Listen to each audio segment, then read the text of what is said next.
The Canadian Cancer Society supports some of the most innovative cancer research in the world. Every year, the Society invests close to $50 million donor dollars in leading research projects aimed at prevention, diagnosis, treatments, and even cures for the many types of cancer. But how does a research project get its funding? Deciding where to invest this money is a long and careful process.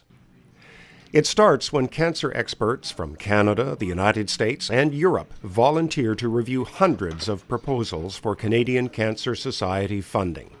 How they do it has earned a reputation as the gold standard for how to fund research in Canada. It means researchers looking for support from the Canadian Cancer Society have to prepare very carefully. Well, it keeps them on their toes, so nothing's a given. So even people who have a good track record, I think what this process demands is continued innovation, novel ideas, changing with the evolution of techniques and ideas in cancer research. Many researchers who've received funding decide to contribute their time and expertise to judge proposals. People took time out of their schedules to review my grant, and I feel that for the whole peer review system to continue working, we all have to do our share. Sometimes a proposal needs more work, especially from first-time applicants. If so, the panels give those researchers constructive criticism. They get an overall summary from experts in that area of the strengths of their proposal, the weaknesses in their proposal, what they can do to improve if they get funded, and what they can do to improve it to increase their chance of funding the next round if they didn't get funded this round. It's also a process that's educational for the panelists. For me personally, I find that the new investigators always bring some freshness, their enthusiasm and passion, and some new techniques that maybe I haven't had a chance to read up about too carefully. So I find it a learning experience.